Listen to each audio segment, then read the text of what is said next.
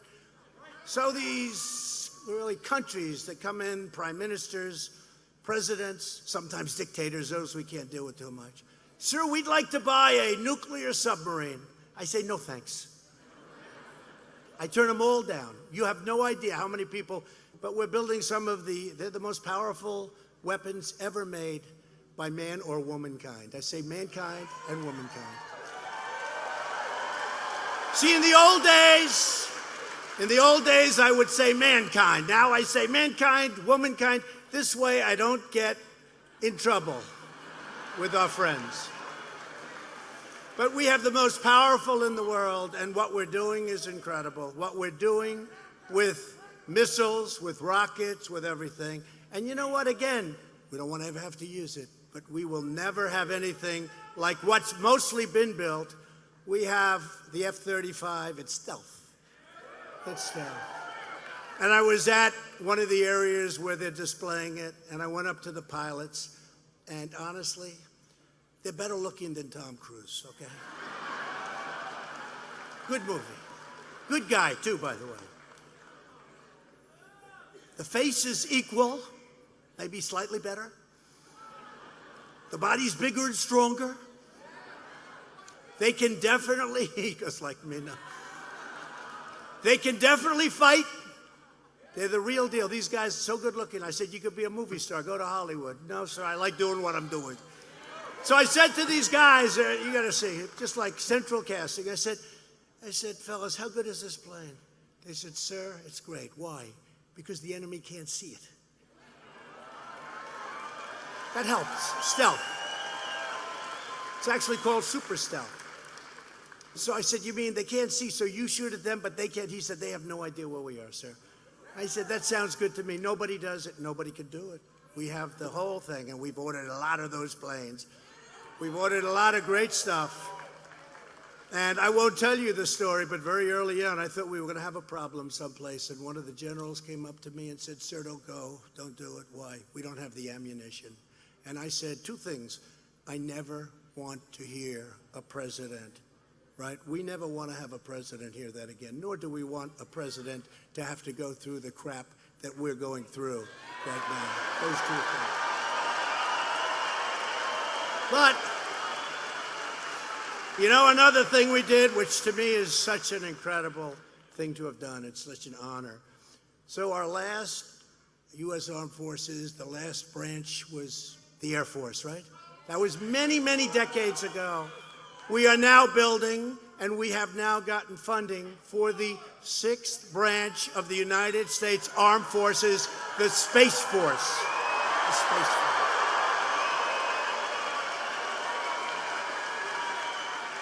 So I'll be able to tell my kids someday and everybody else, see that Space Force? That was my baby. And you think that was easy? That's not easy.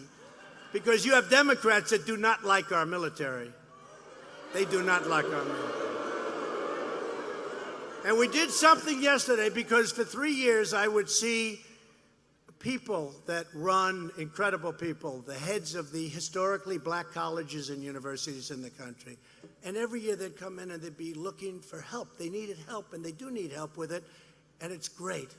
And they do an incredible job. So many great schools, but they need help.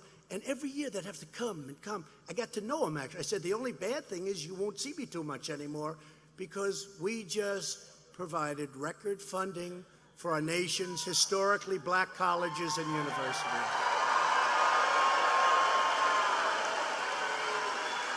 Great.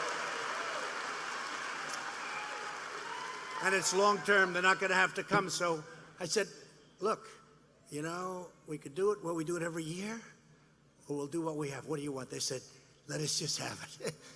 So we'll miss them, but they are great people. They've done an incredible job. And our extraordinary jobs boom, which created another 266,000 jobs last month. And then you add the undercount from the previous 2 months, you're close to 300,000 jobs. And you know, they said, if you're a business watcher, which I am, I love watching business, but they said they were guessing could be 70,000, could be 80,000, maybe 90, maybe 110, somebody said. Then the number comes out, 266,000 with an adjustment. Remember about 4 months ago when we had one little period, right? We had one little period where there was a little downturn. They said, oh, we think we're going into a recession. I said, don't worry about it. We think we're going into a recession. They were willing to lose their wealth. They were willing for their stocks and whatever the hell they own. What do you guys own back there? Let it go. They'll go bust. They don't care. Anything to get rid of us. Not me, us. And you know what? Then all of a sudden, and now for the last couple of weeks, we've set brand new records in the history of the various stock markets.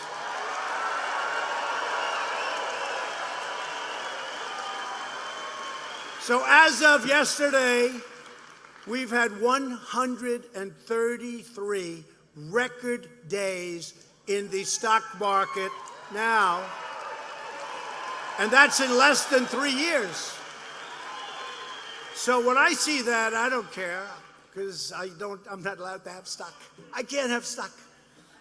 They consider it a conflict of interest, and that I can't understand. I mean, I can't. But you know what? I'll tell you what I see tremendous job growth because we're setting records. But you know what I also see? the 401ks, where people are up 90%, they're up 97%, they're up 82%. I tell you the story all the time. I mean, I have people coming up to me. A man came up, a policeman. I've told the story, but I've had many, so many times. But this guy in particular, because it was early. And that was a year ago. That was a long time ago. Right now, it's much higher than that. But he said, sir, I want to thank you.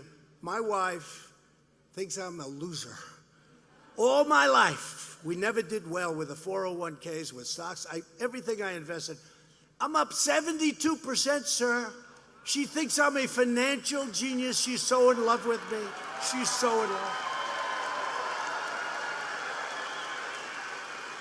She said, darling, I think you're one of the greatest investors. Why don't you do this professionally? And I don't even know what I'm doing, sir. I just have all these stocks.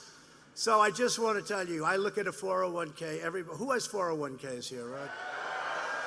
So that's what I see. I don't care about the rich ones. I care about everybody. I care about everybody, actually. So, Ford Motor Company just announced that it is investing $1.5 billion in 2 auto factories in the Detroit area, creating another 3,000 Michigan jobs. All right, folks, welcome. President Trump just arrived at the Huntington Center in Toledo, Ohio. So he is already in the venue where he is going to be delivering his speech at his Make America Great Again rally. This is the first rally of the 2020 election for President Trump.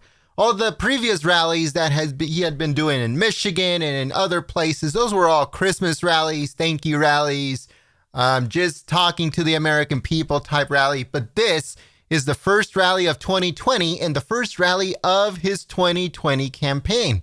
So he started off in Ohio. He's also going to be in New Jersey later on in the month. And I think he's doing another rally. So let me just give you guys the correct information. That way I'm not accused of lying here. So his first rally is once again in Toledo, Ohio. Then after that, he is going to Milwaukee, Wisconsin, and he's finishing off the month in Wildwood, New Jersey. So that district is where Van Drew, the guy that switched from Democrat to Republican, that is in his district, and he is going to be there with the president when he visits New Jersey on January the 28th, 2020, so 2020. And also, don't forget, Milwaukee, Wisconsin, President Trump is going to have a rally on January 14th, 2020. So make sure you guys join us for that too. All we ask for in this channel, folks, is if you can please share the live stream on social media. Now, we understand that some people are either banned from Facebook and Twitter, or you don't have a Facebook, you don't have a Twitter, you don't want to open one or whatever. So the other alternative in order to share this stream is going to trends.gab.com. Again, that's trends.gab.com. Copy and paste the link to this live stream on there, and you can share it without having an account or without, opening up an account with them. So it's a very good way of sharing our live streams if you don't have Facebook, Twitter, or any of the other social media sites. So once again, this is live footage from Toledo, Ohio. President Trump should be coming out very, very soon. Thank you so much for choosing Golden State Times as your stream of choice.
All right, folks, thank you so much for joining us in choosing Golden State Times as your stream of choice. President Trump should be coming out very, very soon. This is in Toledo, Ohio, and President Trump is already in the venue. He's doing some interviews with local newscasters and also doing interviews with Fox, I believe. So he should be coming out very soon. He's just in the back prepping. It's not scheduled to start for another 15 minutes, so we hope that President Trump is not that late. Usually he's around 15, 20, 25 minutes late all the time to his rallies, but we hope that in 2020 it's not like that, and he starts at the time it's scheduled to start, which is in roughly 15 minutes. So thank you so much once again for choosing Golden State Times as your stream of choice. If you haven't yet, all we ask for, folks, is if you can please share this live stream on social media. And also, if you can give this live stream a thumbs up. That helps out the channel. That lets YouTube know that there's a lot of user engagement and a lot of people want to see it. So that helps us get and reach more people on YouTube. So thank you so much. Also, if you don't have Facebook or Twitter, or if you got banned from Facebook or Twitter, then make sure you share this live stream on trends.gab.com. Again, that's trends.gab.com. That way, hopefully we can get it trending on there, and you don't need to open up an account with them. You don't need to have a profile with them. You just copy and paste the link of this live stream onto trends.gab.com, and then that helps us out a lot. Thank you so much, folks. And we will be giving shout outs to everyone that is sharing the live stream through Facebook, or if you're sharing it through Twitter. So thank you so much in advance for your help. Sorry, I thought I got a message here from an update, but not yet. So President Trump should be coming out very soon.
All right, folks, so we're checking Twitter to see if anyone is sharing the live stream, and we got one. We have D. O'Toner. Thank you so much for sharing the live stream on social media. We also have the Patriot 2016.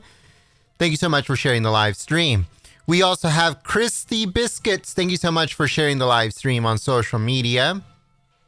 And I think...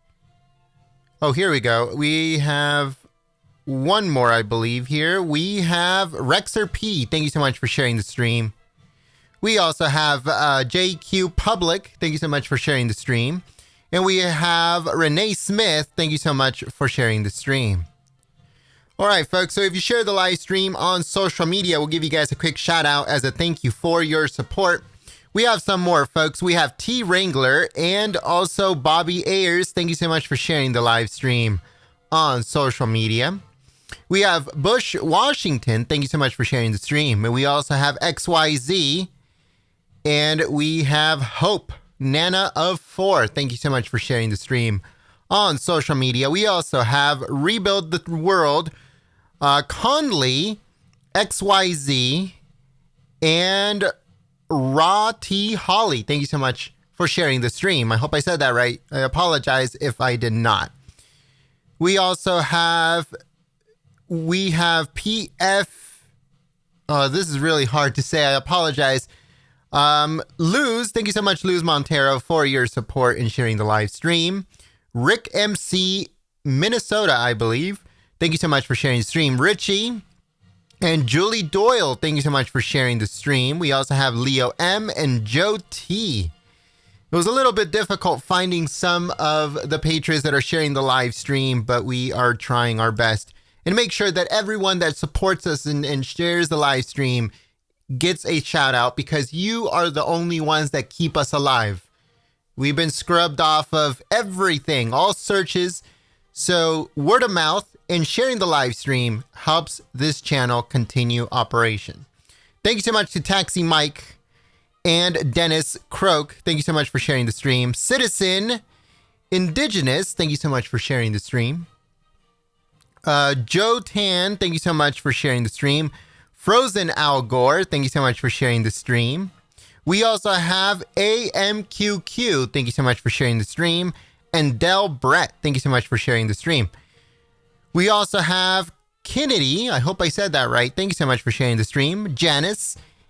We have Barbie G and Old Man Stoner, thank you so much for sharing the stream. We also have Jane Wayne and Bevlin, thank you so much, Bevlin. Wolf Duck 2, thank you so much for your continued support. Brenda and Marlena, I hope I said that right. Thank you so much for sharing the stream.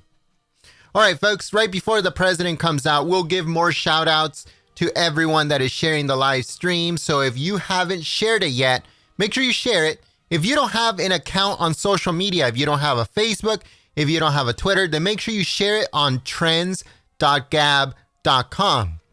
Again, that's trends.gab.com, trends.gab.com. All you need to do is copy and paste the link of this live stream onto that site. And you don't need to make an account. You don't need to have an account. So it works out for everyone that doesn't want to be on social media, but you still want to share the live stream. Then share it on trends.gab.com. Thank you so much, folks.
It is great to be back in the Buckeye State. But I'm here for one reason and one.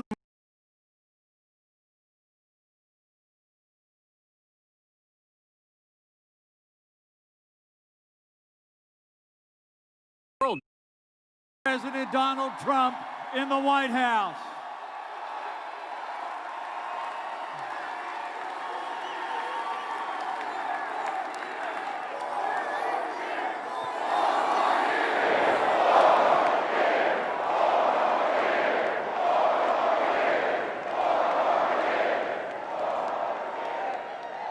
You know, like all of you, I'm here because I stand with President Donald Trump. When this president stands up for American jobs and American workers, I stand with President Donald Trump. When this president stands up for faith and freedom and the American flag, I stand with President Donald Trump.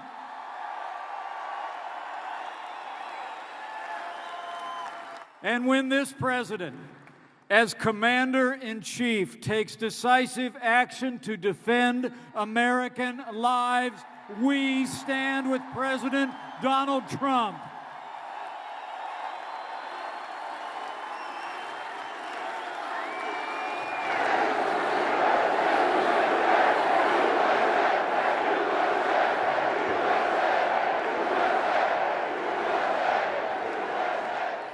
You know, what began 4 years ago has grown into a movement.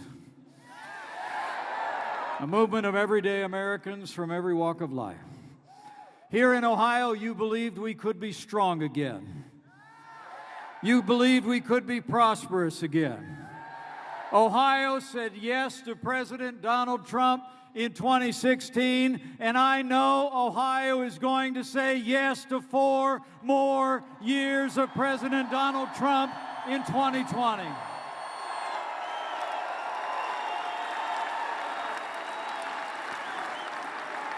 You know, when you think of the last 3 years, you got to admit, it's been 3 years of action. It's been 3 years of results. It's been 3 years of promises made and promises kept. And we're just getting started, Ohio. I mean, think about it. President Trump promised to rebuild our military. And this president has signed the largest increase in our national defense since the days of Ronald Reagan.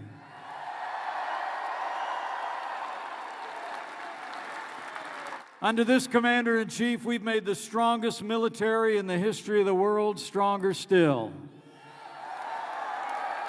And with that renewed American strength, we've taken the fight against radical Islamic terrorists on our terms, on their soil.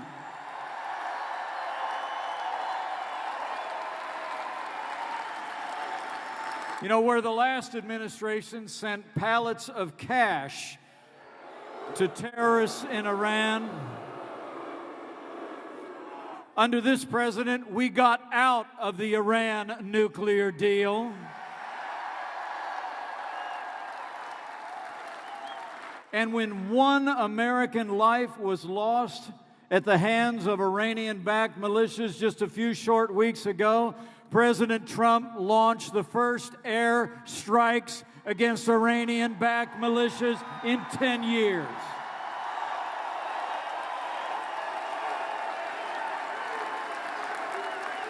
And when militants stormed our embassy in Baghdad, President Trump sent in the Marines, secured our embassy, and this president said, no more Benghazis.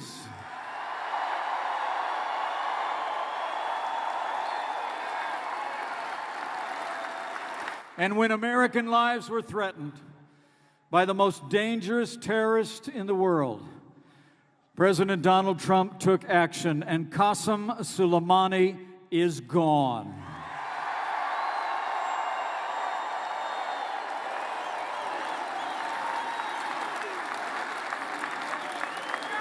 And in the wake of that attack, Iran responded, but thanks to the professionalism of our military, we suffered no American casualties, and Iran appears to be standing down. That's what leadership looks like. That's the leadership of President Donald Trump.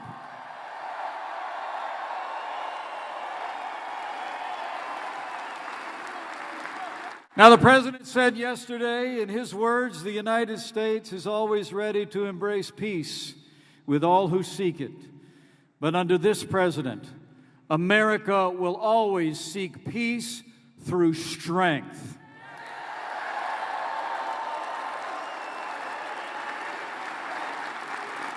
So we've rebuilt our military. But to ensure American dominance on land and sea and air and space, President Trump launched the first new branch of our armed forces in 70 years. The United States Space Force has arrived.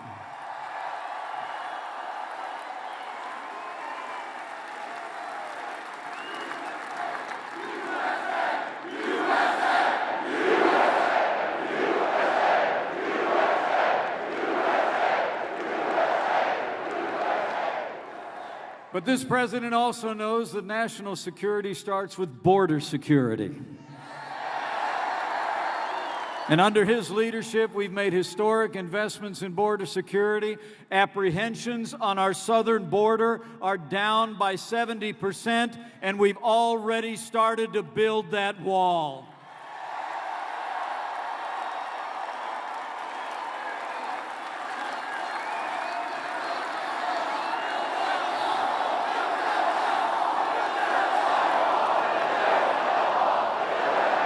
We're building it.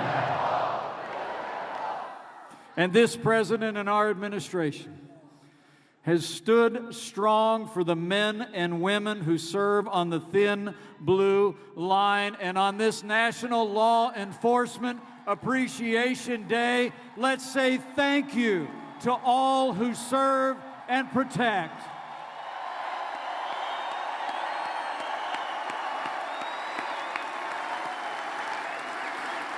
And to support the rule of law, President Trump has already appointed more than 180 principled conservatives to our courts at every level.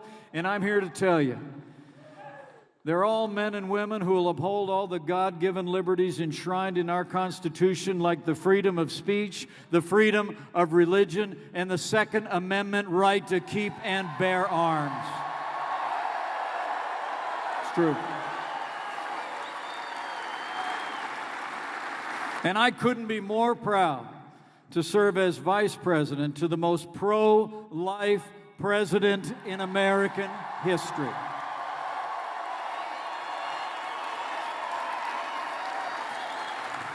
So it's about security, it's about liberty, it's about our values.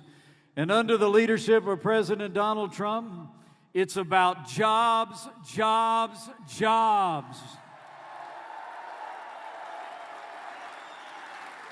From the first day of this administration, President Trump promised to revive the American economy. He went straight to work. We cut taxes across the board. We rolled back red tape at historic levels. We unleashed American energy and fought for free and fair trade, and the American economy is booming.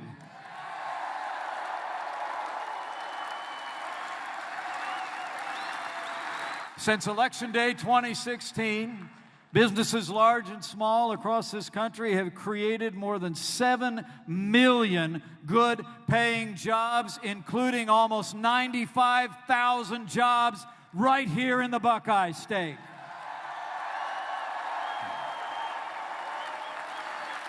Unemployment is at a 50-year low. The stock market is soaring, and more Americans are working today than ever before. I mean, the truth is, thanks to President Trump's leadership and the strong support of Ohio's conservatives in Congress, we've made America great again.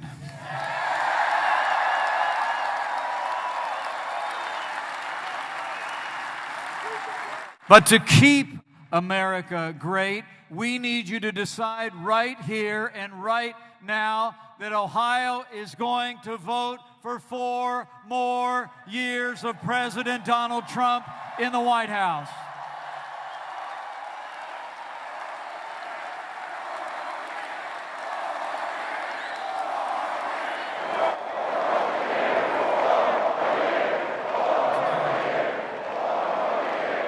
I mean, 4 more years means more jobs.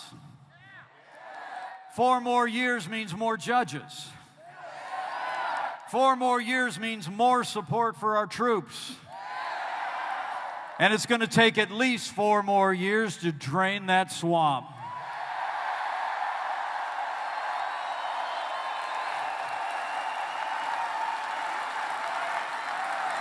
You know, the choice in this election couldn't be clearer. The stakes couldn't be higher. Today we have a president who loves this country, who stands by our military, our workers, and our freedom. He never quits. He never backs down. He believes in you and fights for you every single day. And the contrast is today's Democratic Party has been taken over by radical leftists who want higher taxes, open borders, late-term abortion, and socialist policies that would crush this economy. And worst of all, after a sham investigation, those do-nothing Democrats in Congress actually voted to impeach our president. They rushed their partisan impeachment through the House. Remember, they said it was urgent.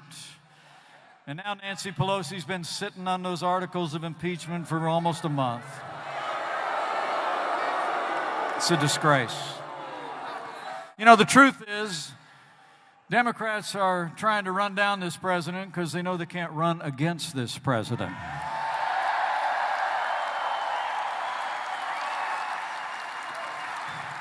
They're trying to impeach President Trump because they know they can't defeat President Trump in November of 2020. You know, well, House Democrats had their say in December. Senate Republicans are going to have their say real soon. And come this November, the American people are going to have our say when we vote to send President Trump back to the White House for 4 more years.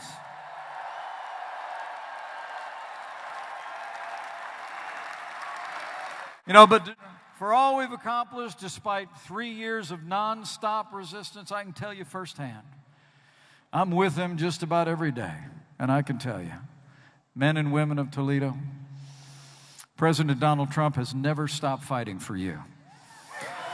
And now it's our turn to fight for him. It's on. We need you to keep bringing your enthusiasm. Keep voicing your support. Tell your neighbors and friends all that we've accomplished under the leadership of this president. And in these divided times, as this election year begins, I encourage you to have faith. Have faith in this president whose drive and vision have made America great again.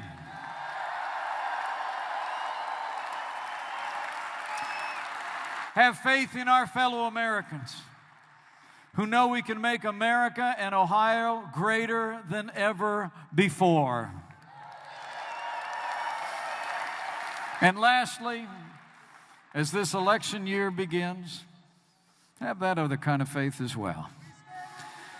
That if we put our trust in Him who has ever guided the destiny of this last great hope of earth, that He will yet bless Ohio and America beyond anything we could ask or imagine. For in the words of your state motto, the people of Ohio know, with God, all things are possible.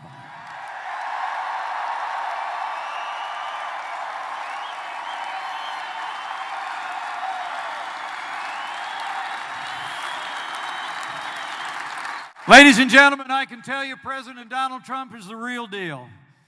He's a man who says what he means and means what he says. He gets up every day and fights to keep the promises he made to the American people. And I know that with your continued support, with our strong allies in Congress and in your State House, and with God's help, we're going to deliver a great victory for the American people straight through the state of Ohio. We're going to keep on winning.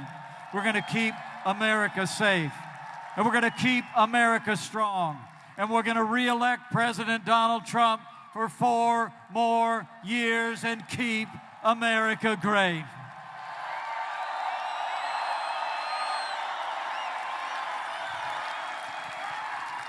But you don't have to take my word for it. For now, it is my high honor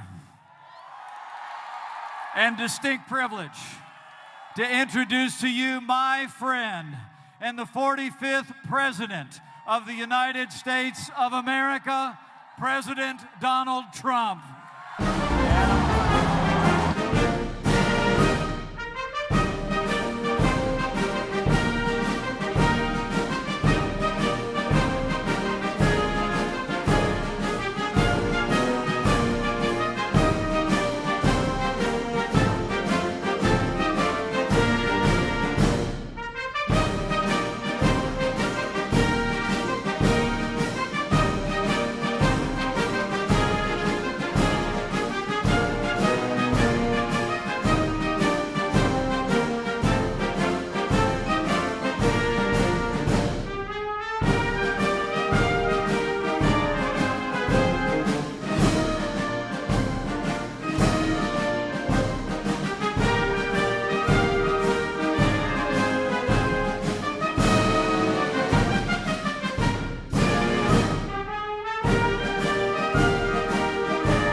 Well, thank you very much, Vice President Mike Pence. Great job you're doing. And hello, Toledo. We love Toledo. You remember I was here a lot. You remember 2016, what a year that was, right? And 2020 is going to be even better, no doubt. But I'm thrilled to hold the first rally of 2020 right here in the great state of Ohio. And as we begin the new year, our economy is booming, wages are soaring, workers are thriving, and America's future has never, ever looked brighter. Never. With the envy of every country in the world, we've created 7 million brand new jobs since our election. And we will soon be replacing the disaster known as NAFTA with the incredible brand new USMCA, the historic victory for Ohio farmers, workers, and manufacturers, but really a great victory for the United States. It's an incredible agreement. You remember I came and I'd always talk about how bad our trade deals are. We did a brand new one with Korea. So now we have South Korea. We just finished a big one, $40 billion with Japan. On January 15th, we're signing Monster, a big, beautiful monster, $40 to $50 billion to our farmer. Our farmers will be taken in. I keep saying, go buy larger tractors. Go buy larger tractors. I said, there's no way. I don't know if you know the story. My people wanted 20 billion of purchase, right? 20, that's a lot of money. That's a lot of corn. $20 billion. And I said, make it 50. China's very big. And they said, okay. They said, sir, the farmers can't produce that much. I said, let the farmers tell me that. Tell them to go out, remember, and buy a bigger what? Tractor. Buy a bigger tractor. You'll produce it. So $40 to $50 billion of agricultural product, and the manufacturers and the car companies, and we brought a lot of car companies into Ohio, you know that. A lot of them are coming in. A lot of them have already been brought in. They're coming in from Japan. They're coming in from all over the world. This is where they want to be. They want to be in the United States. That's where the action is. They're all coming back. I used to go around talk about how everyone's leaving. They were all leaving. A lot of you are victims of that leaving. These companies would leave. They'd go to Mexico. They'd go to Canada. They'd close up. They'd buy from China. Now they're all coming back. New ones, old ones, they're all coming back, and many are coming right here to Ohio.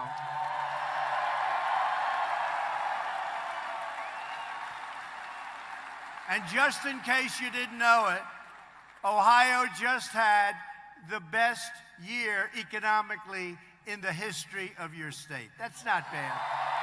That's not bad. And this year is going to be even better and maybe much better. But weeks ago, I signed the largest ever investment in the United States military, $738 billion.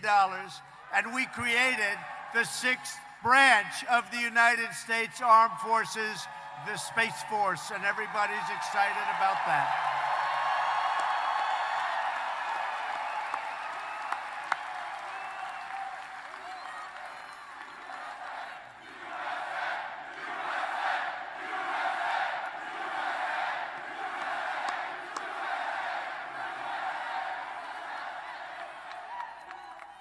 After years and years of devastating defense cuts, we have fully rebuilt the United States military. Some of it still coming in. We have everything. We've got new planes. We've got new rockets, new missiles. We've got new everything.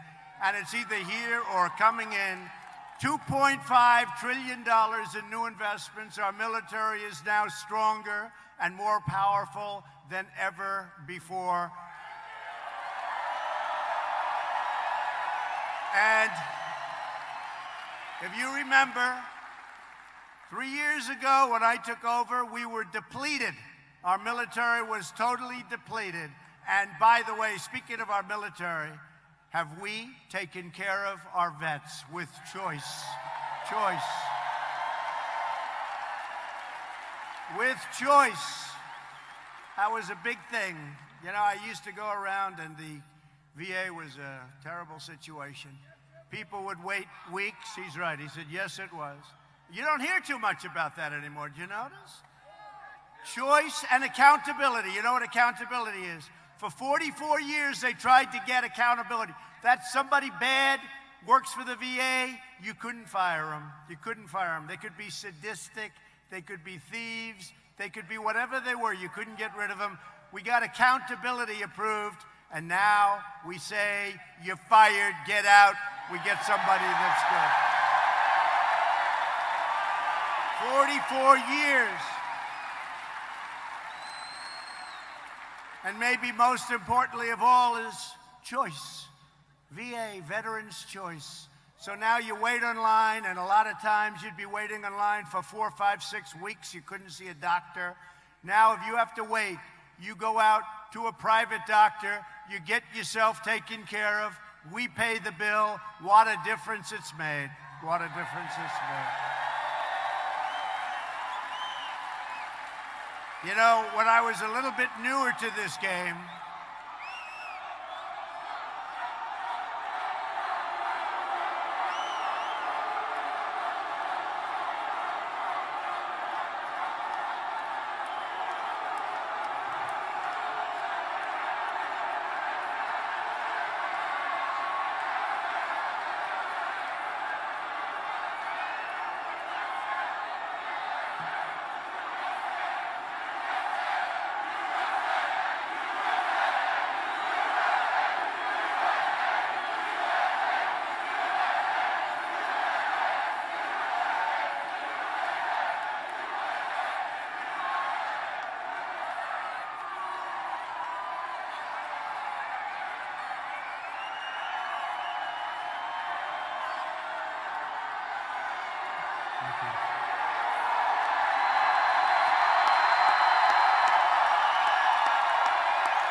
yep, that's okay. They're gone.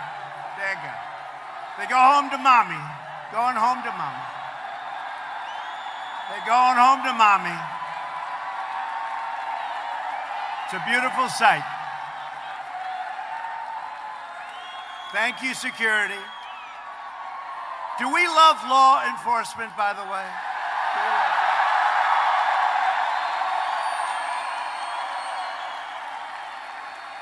So with the VA, I used to go around and say, why don't they do that? Why don't these people, why don't they go to a private doctor, work something out?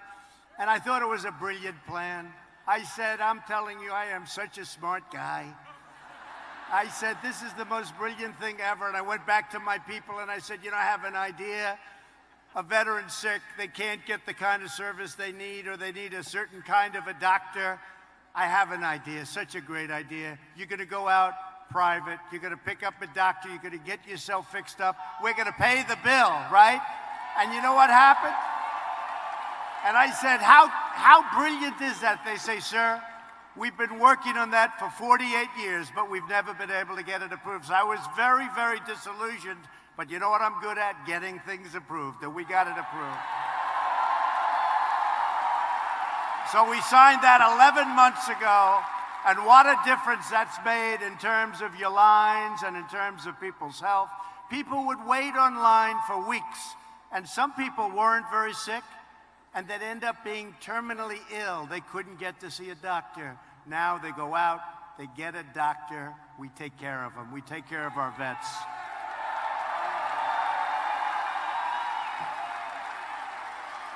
So we're using this great power not to pursue conflict, but to really preserve, and I mean in the truest sense of the word, preserve peace. We have this tremendous military, and you know what that is? That's really a great fighting force, but I hope we never have to use it. I really do.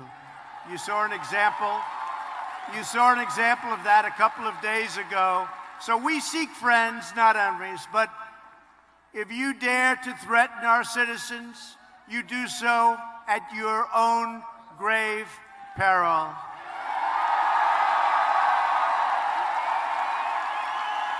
We've never had a military. What we have now, we've never had anything like it. You know, we were looking at planes that were old and tired, 50, 60-year-old planes. You've heard the story. The grandfather flew them. The son flew them. The current wonderful person flew them. The whole family flew them. Those are all gone now, folks. Those are all gone. In October of last year, U.S. Special Operations Forces executed a daring nighttime raid that killed the bloodthirsty founder and leader of ISIS. The animal known as al-Baghdadi is dead.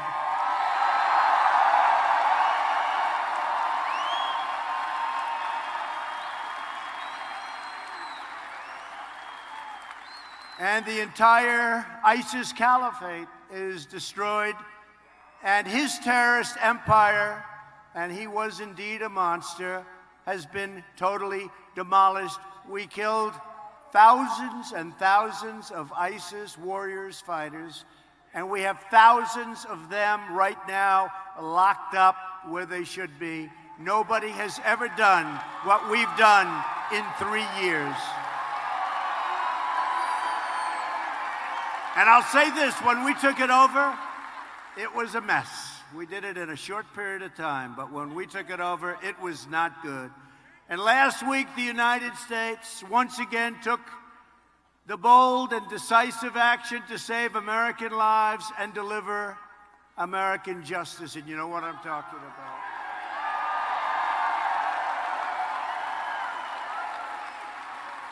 For years, the sadistic mass murderer, Qasem Soleimani, planned and executed attacks against American targets, killing and wounding thousands of U.S. service members and many, many thousands and even hundreds of thousands of other people. As the leader of Iran's terrorist Quds Force, Soleimani spread death, destruction, and mayhem across the Middle East and far beyond.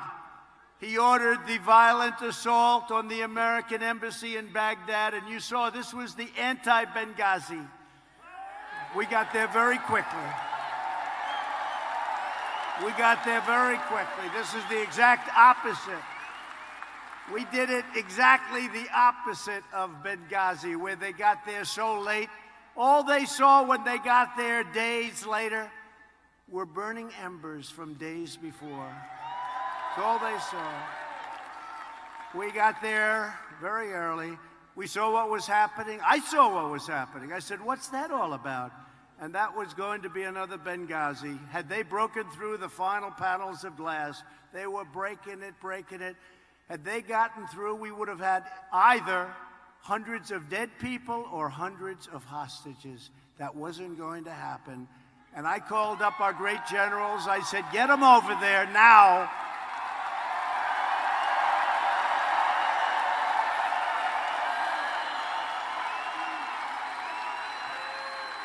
And one of our leaders, one of our really admired people, said, sir, we'll have them there tomorrow. I said, nope, get in the planes right now, have them there immediately, and they got there immediately.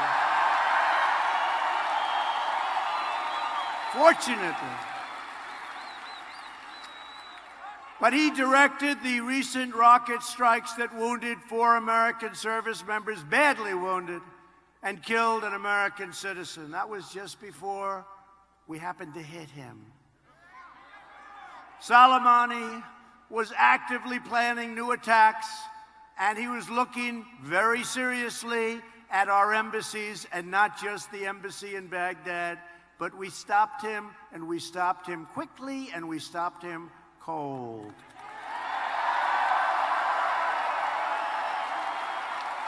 So at my direction, the United States military eliminated Qasem Soleimani and ended his rampage through not only that part of the world, but much bigger parts of the world. He was all over. He was a bad guy. He was a bloodthirsty terror, and he's no longer a terror. He's dead. And yet now I see the radical left Democrats have expressed outrage over the termination of this horrible terrorist. And you know, instead, they should be outraged by Soleimani's savage crimes and the fact that his countless victims were denied justice for so long.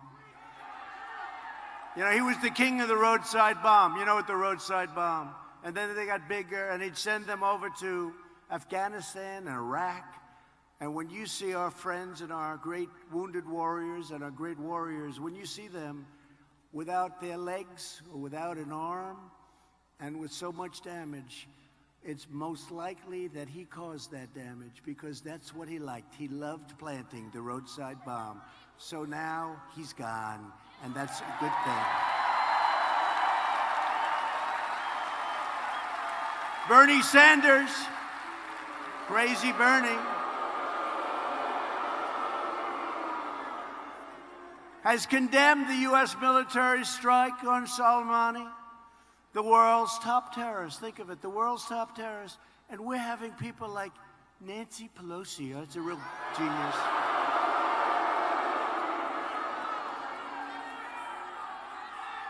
Do you believe that one? Nancy, nervous Nancy. But here's a guy who slaughtered and butchered civilians all over, and military, whoever was in his way. And we have Bernie and Nancy Pelosi, we have them all. They're all trying to say, how dare you take him out that way? You should get permission from Congress. You should come in and tell us what you want to do. You should come in and tell us so that we can call up the fake news that's back there and we can leak it.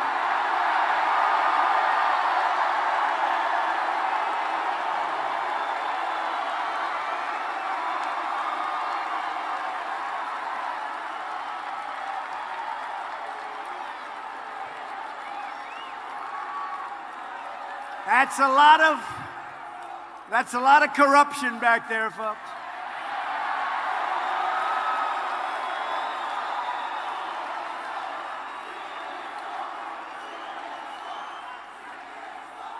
No, but think seriously. So they want me, so you know, these are split-second decisions. You have to make a decision. So they don't want me to make that decision. They want me to call up, maybe go over there. Let me go over to Congress, or come on over to the White House. Let's talk about it. When can you make it? Well, I won't be able to make it today, sir. How about, let's say, in a couple of days? Oh, sure, come on over. Now, we got a call. We heard where he was. We knew the way he was getting there. And we had to make a decision. We didn't have time to call up Nancy, who was not operating with a full deck.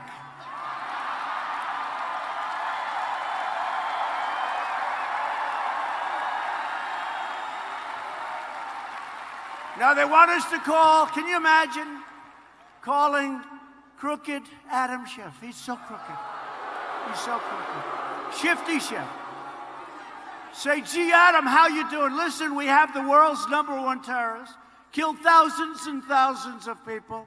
We'd like to set up a meeting so we can discuss his execution. Would you be willing to meet? Well, I won't be able to make it this week. Well, you know, he's traveling fast. We got him lined up, Adam. You little pencil neck.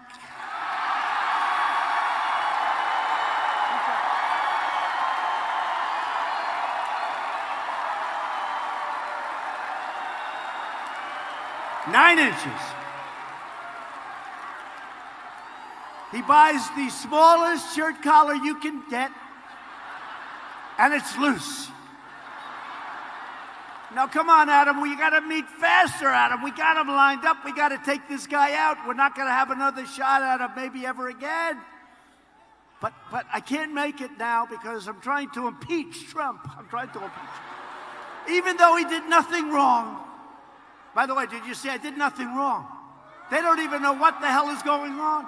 In fact, it's so weak, she doesn't want to put in the articles. It's so weak. They're so pathetic. They're so pathetic. So they want us to call them. Now, Schiff is a big leaker.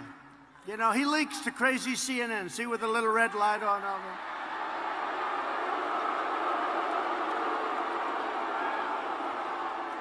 Not too many people are watching CNN. But he leaks. So he'll say, you know, off the record, I got to hurry up because everyone's watching me in the hallway on my cell phone. Off the record, they've got the #1 terrorist in the world, Soleimani, and they're going to get him. They're going to take him out in the next 10 minutes. Please don't tell anybody I told you. So we have breaking news. President Trump, within the next 20, 25 minutes, looks to be taking out terrorist General Soleimani. He's going to do it. Should be happening about the next 20 minutes, 19, 18, 17. Then we get back to the battlefield. How'd you do, fellas? I don't know, sir. He disappeared. I don't know what happened to him. They want us to tell them so that they can leak it to their friends in the corrupt media. You got to say, though, that's a lot of media, right? That's the way the Academy Awards used to look when it was successful. Then they started hitting us all the time, and it became unsuccessful. I love it. I love it, actually. Oh, they have some bad ones here tonight. They have some really bad ones, some real sick ones. They have one good one, by the way. One good one. They have one good one, but some bad ones. Very, very dishonest people. And we have some great ones, too. We have some great journalists, great reporters. But you've got a tremendous number of dishonest media people like I have never seen in my life before. They write things that they know are wrong. They write, if you watch for the last 3 years, think of it. And then they get Pulitzer Prizes, but it turned out to be all wrong. How do you do that? They get Pulitzer Prizes for being wrong. The Pulitzer Prize doesn't mean a thing. Doesn't mean a thing. I mean, I'm going to tell you about the Nobel Peace Prize. I'll tell you about that. I made a deal. I saved a country. And I just heard that the head of that country is now getting the Nobel Peace Prize for saving the country. I said, did I have something to do with it? Yeah. But you know, that's the way it is. As long as we know, that's all that matters, okay? That's all that matters.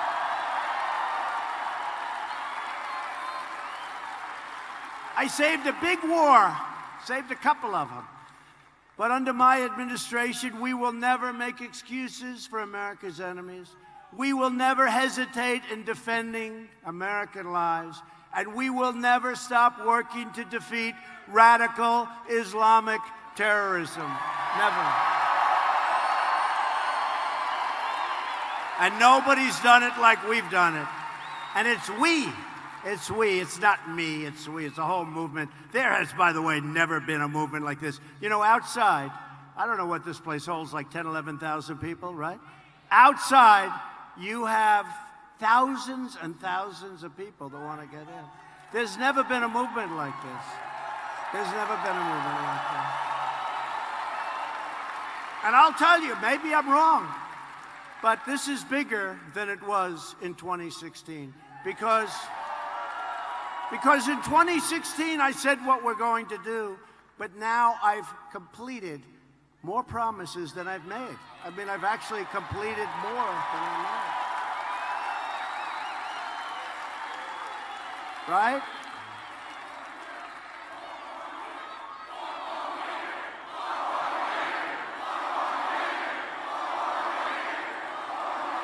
Like, as an example, many of you were here. Look at all those beautiful red hats. Keep America great. That's good.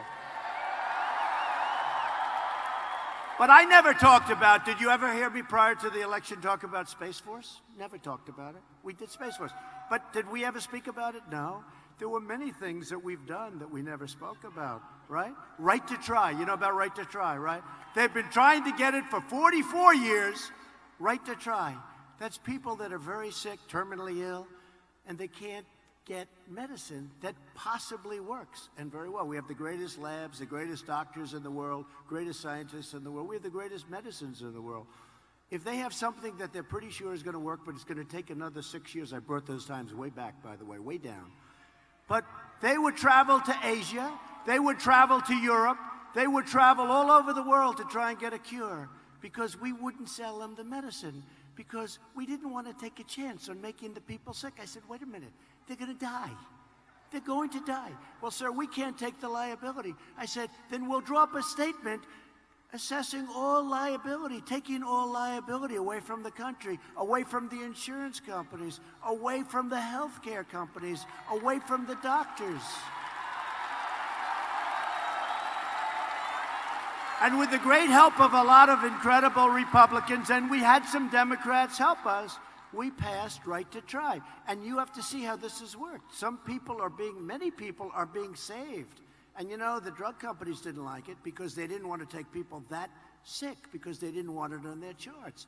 I said, I understand that we won't include that. We'll have a separate list over here. They said, oh, would you do that? I said, yeah, I'll do that. I'll do that. But I didn't talk about right to try. I never said I was going to get that done, and we got it done. That was a tough one to get done. Sounds simple, it was tough. There's nothing easy in this country. You know, they said to me, a friend of mine the other day, who's the toughest country to deal with, President? He used to call me Donald. I've known this guy for a long time. I like to say 20 years, but it's much more than that. I just don't want to tell you how long. It's too long. And I say, call me Donald. You've always called me Donald. I can't. He calls me Mr. President. I've known this guy forever. He used to call me, hey, Don, let's go out to dinner. You know, before he'd go, hey, let's go out to dinner. Now he goes, Mr. President, sir, how are you? Right? How are you? But what we've done, and he called me, he said, what you've done, he's never seen anything like it. So many people are saying that. We are all together doing something, not only in terms of the election, not only in terms of what we're doing right now. Don't forget, it's a long way to the election. You know, we have, what, 10 months? That's a long way. This is my first stop of the year, first major stop of the year.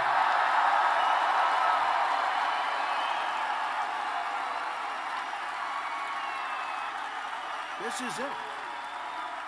And we start. By the way, let's do one of those polls right now. Do you mind? But is there anything more fun than a Trump rally? Here we are. Is there anything better? Ready? So we have the greatest phrase of all time, make America great again. And in all due respect, I'm a little superstitious. I'll never end it. Make America great again. But I see all those hats. Changing it a little bit. But make America great again. And I said, you know, today we just hit the highest stock price in the history of our country.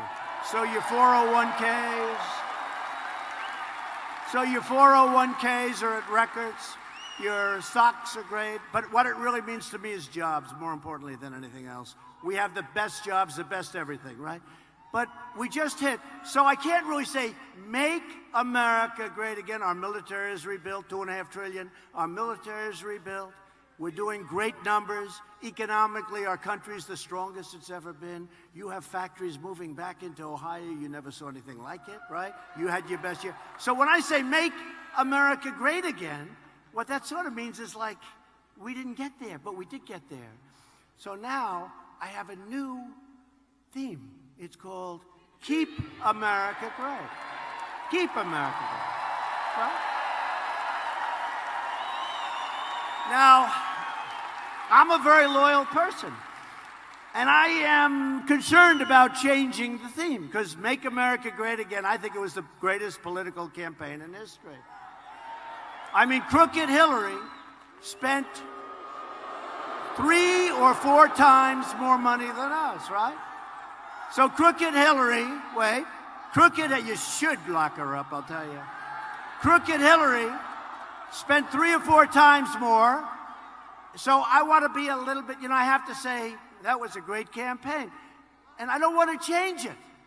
I don't want to have this incredible 2016, then go with something, and if something ever happened, oh, this country will go to hell. Oh, I hate to see. You know the stocks I'm talking about, records? You'll have records this way. You're going to have records. Get used to it, because if that happened, you will see things happen that aren't good. But I have to now say, do I want to change the greatest theme in political history, Make America Great Again, with Keep America Great, right? So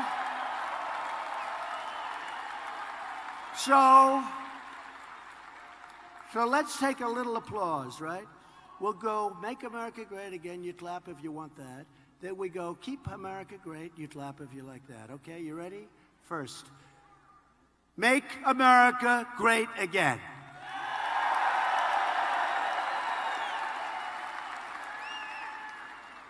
Ready? Keep America great.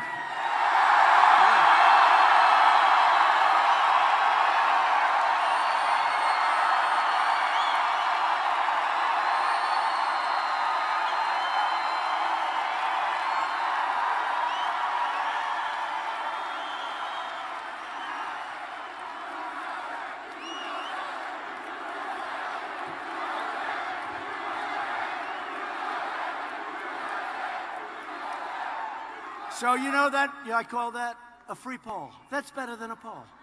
Do you ever see these crazy polls? They come out. We're doing great in the polls, by the way. Remember I used to come out and talk about the polls? We'll start doing that very soon. We're doing great in the polls. But this is like a free poll. Somebody else would go out, they have all this money that they raised, and they give somebody $1 million, and they'll ask 200 people that question.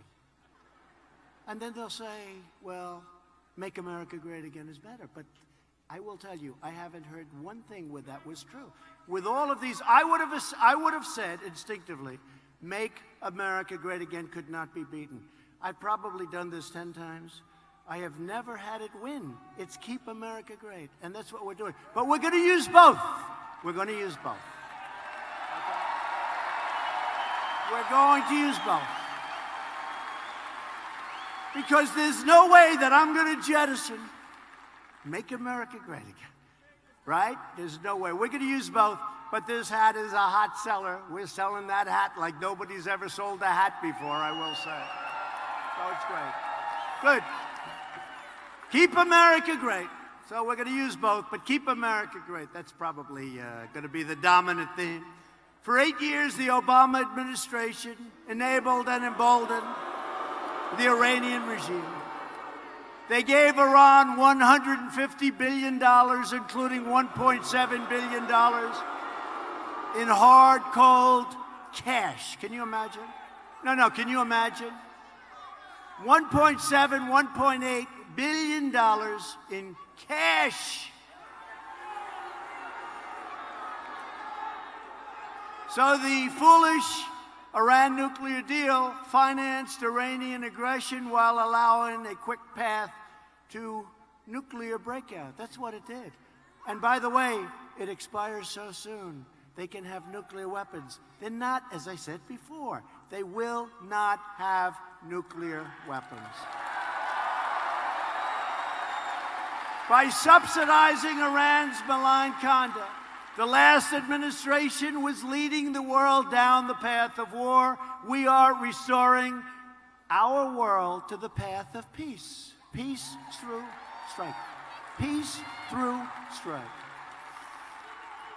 And our country's doing great, and I think something's going to happen that's going to be good. You know, we sanctioned the hell out of Iran, and we just put more out of it yesterday. And they hit us with 16 missiles. And I said, how many? We were ready to go. We were ready to go. I said, how many? How many died? How many were wounded? Sir, none. None.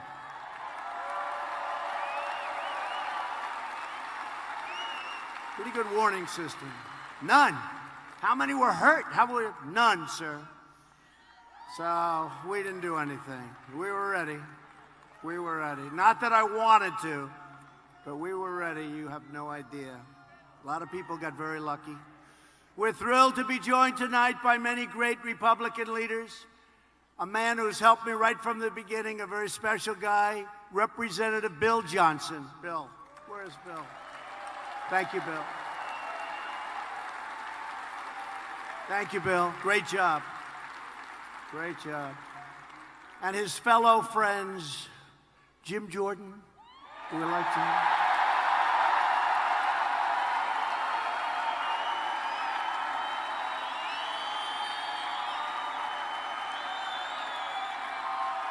We have a lot of your congressmen are right now in Congress. They said, sir, should we come with you? I said, nope, stay back and vote. They're voting on some pretty important stuff, right? But we were able to get Bill. We thank you, Bill, very much. Great job. Great warrior. Thank you, Bill. Ohio Lieutenant Governor John Husted. Thank you, John. Thank you, John. Thank you, John. Great job. State Treasurer Robert Sprague. Thank you, Robert. And you have a lot more money in the bank right now, Robert, as treasurer, right, than you ever did. Ohio Supreme Court Justice Judy French. Thank you, Judy. Great job. State Senate President, a man highly respected, Larry Obhoff. Thank you, Larry. And a woman who really has become a great friend of mine. She took over this party. We fought like hell. We had some other people that had their mind on taking over the party, but they never had a chance against Jane Timken. Jane.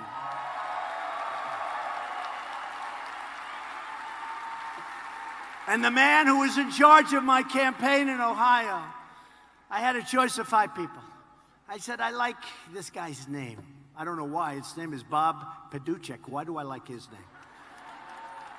And I said, Bob, how are we doing? He said, you're going to win big, sir. Because, you know, you keep hearing, you cannot win unless you win the great state of Ohio. That's these guys.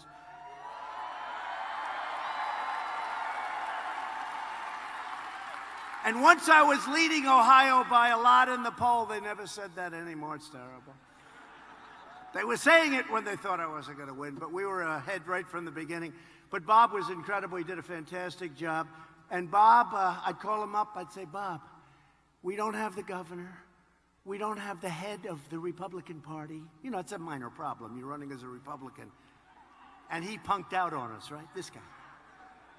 We don't have any. He said, sir, you have the people.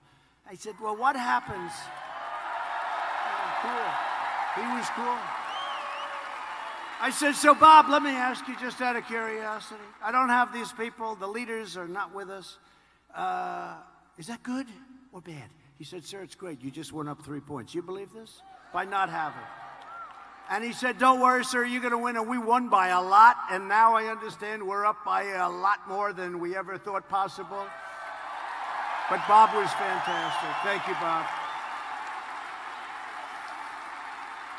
And thanks to Republican leadership, we're up. Can you believe this? I have a 95% approval rating. Can you believe it? And you know who second is? We do. You know who second is? Ronald Reagan at 87%. Ronald Reagan's good. And then one of these characters back there, they put me in a contest with the late, great Abraham Lincoln, right? So who do you like better? Trump or Abraham Lincoln? I said, Abraham Lincoln.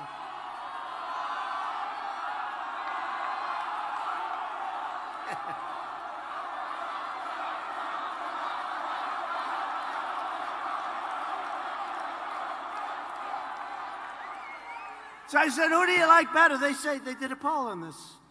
I think I remember the numbers. All I know is we won against Abraham, Honest Abe. We won. 53 to 47. You believe that? Abraham Lincoln. I went back to the First Lady. I said, First Lady, I just beat Abraham Lincoln in a poll. I don't know if they had polls back there.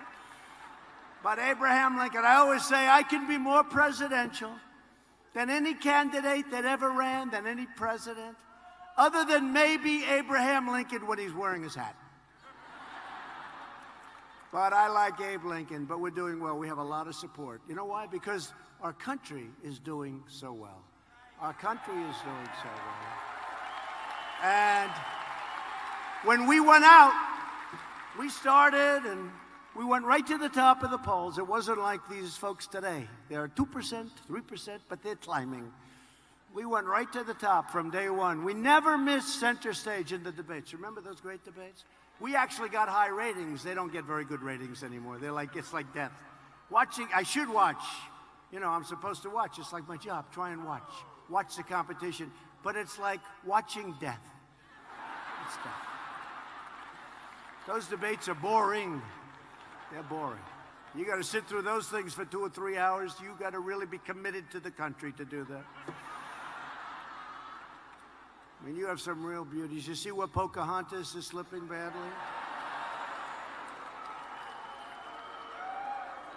And Bernie is going up. He's surging. Bernie is crazy, Bernie. He's surging. And Biden doesn't know the difference between Iran and Iraq. He's gotten it wrong 4 times.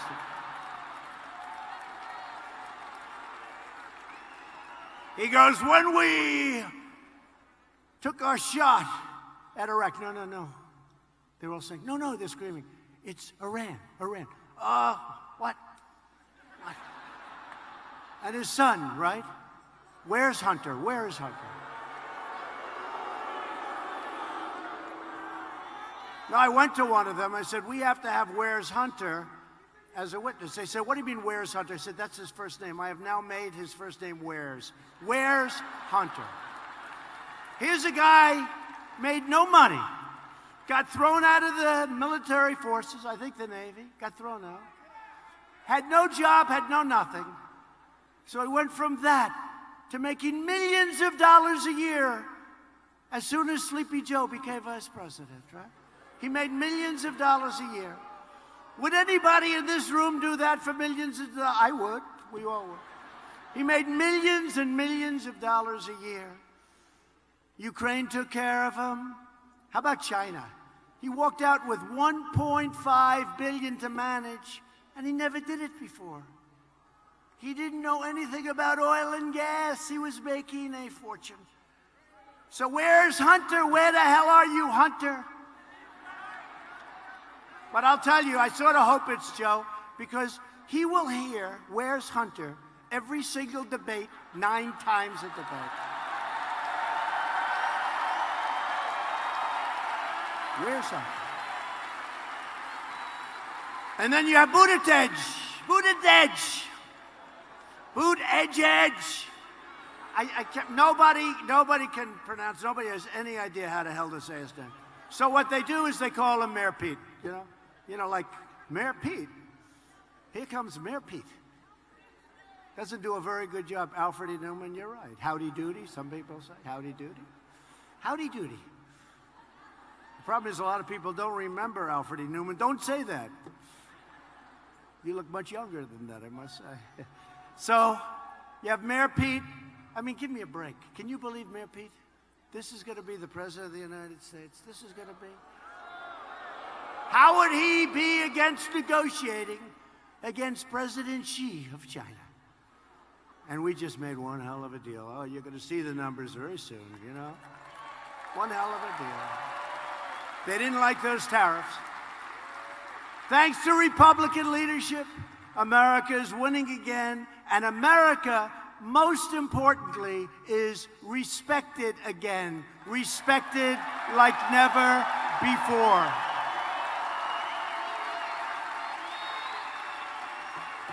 And you know, for years, NATO has taken advantage of the United States. We protect Europe from Russia. And the numbers have been going down for many, many years, 15 years, 18 years. The numbers are like a roller coaster down. And I went over and I said, fellas, you got to pay your bills. You're delinquent. You know, you're delinquent. And then they don't like me. They say, we like Obama better. They should like Obama better. Obama would go in and say, thank you very much for coming. Appreciate it. Bye-bye. I'm going back to Washington. I'm going back. I'll be violating the carbon footprint. I'm going to Hawaii to play golf. I drive to play around the golf, and of course, it doesn't even cost them anything. He flies to Hawaii, nobody cares. If I drive 20 minutes, it's like Donald Trump is playing golf today. He violates the carbon footprint. But just think of it. Think of where we've come. Think of where we've come. A great congressman from Tennessee, it's a great state. They have early voting, very early voting, probably the earliest. And he said, I don't know, I just left Tennessee. This was in November. This was the election, 2016. He said, I just left this incredible state of mine. I love that state. Sir, we've seen lines of people that didn't vote before because they never were inspired to vote. And these are people that never voted. And they had hats on Trump. They have pins on Trump, Trump, Trump pants, Trump. They have They have the bands on, you know, like a Miss Universe, boom, it says Trump Pence, and they've got buttons all over it. They've got shirts saying Trump and Trump Pence. I never saw anything like it. If every state is like Tennessee, sir, I hate to tell you, you're going to have one hell of a victory, and that's what happened, right? That's what happened. And you did it. You did it, and I think we're going to have bigger numbers, even bigger numbers, because I'll tell you what, we're a long way from the election. I think the crowds today are bigger than they were the day before the election last time. I really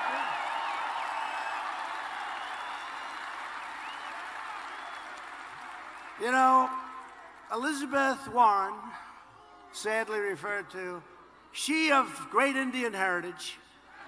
Remember I used to say, I have more Indian blood in me than she has, and I have none. I turned out to be right. But you look at what she's doing, you look at what she's saying, the lies, the deceit, the fraud. You see it all. We are going to do so great. It's going to be something that's going to be special. It's going to be, for the record books, the evangelicals called, some of the greatest pastors, ministers, preachers. And they just called today 5 of the most respected people. And they said things that were incredible. They said there's never been anything like this in the church that they can some of them have been doing it for 30, 40 years. They said we have never seen enthusiasm like we see for this president and for this presidency, all of us, like we have right now.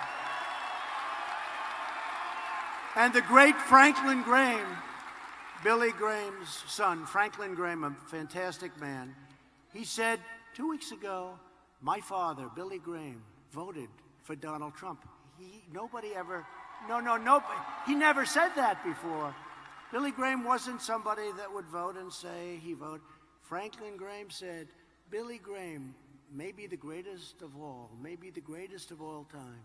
He said, my father, Billy Graham, who was very old at the time and in trouble, he was in trouble, he was not well, he voted for Donald Trump. What a great tribute that was to me. What a great tribute. Great family. Unemployment has reached the lowest level in over 51 years. African American, Hispanic American, and Asian American unemployment have all reached the lowest rates ever recorded.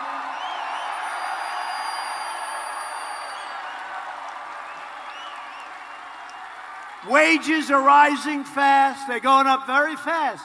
And the biggest percentage increase, makes me happy, are for blue-collar workers. 40 million, think of this, 40 million American families are now benefiting from the Republican child tax credit, each receiving an average of over $2,200 a year. Now, America lost, this is hard to believe, because if you think, how could it possibly be true? But this is what happened. Probably it's the reason, number one reason I'm running. America lost 60,000 factories under the previous administration. 60,000. You wouldn't believe that's possible, but I know it's true, because I've said it 50 times, and the fakers back there, they've never corrected me. No, it's true. No, it's true. If I was slightly off, if I was off by 2 factories, there'd be a headline, Donald Trump told a fib. Donald Trump gets to be a Pinocchio again. No, think of it.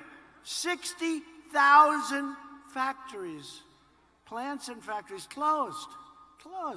They went to Mexico. They went to China. The 60,000, it's not even, take a look at a map and put 60,000 little tax. I mean, you wouldn't believe it could be that many, but it is. It's 60,000 closed, gone. They're all coming back. They're all coming back.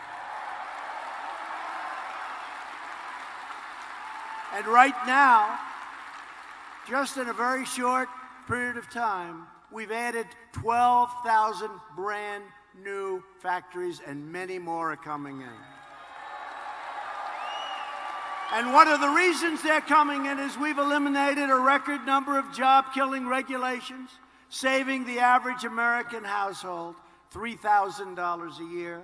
And total income gains for median households will reach over, ready, $10,000 a family. $10,000. Now, under the Bush administration, the $10,000, that includes what we've done in terms of medium income. I'm adding in there the tax cuts, which are tremendous, $2,400. And I'm adding regulation cuts. I'm adding the whole package, over $10,000. Now, under President Bush, it was $450. Under Barack Hussein Obama, it was $975. Under President Donald J. Trump, it's $10,000 in 3 years. 2 years. Right? In 3 years.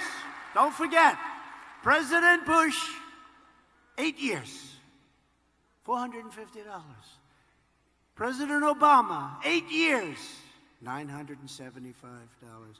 President Trump, 3 years, not even, but 3 years, $10,000. And we're going up. We ended the last administration's war on American energy, and we ended the war on clean, beautiful coal. It's being shipped to Vietnam. It's being shipped all over the world.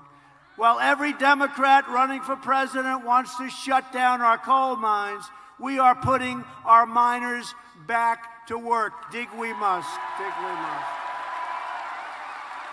Clean coal. What they do with coal today is incredible. Clean coal. And with the help of energy workers right here in Ohio, the United States is now the #1 producer of oil and natural gas anywhere in the world by far. #1. We weren't #1. Every top Democrat candidate has pledged to eliminate American production of oil and natural gas. How does that work, by the way? You know, there's a state known as Texas. And I won Texas by a lot, just like I won Ohio by a lot. How would you like to go into Texas and say, by the way, we don't want your oil or natural gas anymore? How about Beto? Remember he said, I was born to be president. Anybody that says that, I said, that's the end of his career. Remember he had the cover of the magazine, I won't mention the magazine, Sleazebag magazine. He was born to be president, and right after that, he came tumbling down. But he's from Texas, so he was against religion, he was against oil, and he was against guns. Abraham Lincoln could not win in Texas with that platform. That's not a good platform. It's not a good platform, but you have people that want to shut down the oil industry. And if you do that, you're going to shut down half of your businesses, really more than that. And the rest of them are not going to be able to pay because the cost of this energy would be so expensive. So we have all forms of energy. We have every form of energy, and we are doing great. But they want to cripple your state's economy. But the voters of Ohio will never let that happen. Never going to let it happen.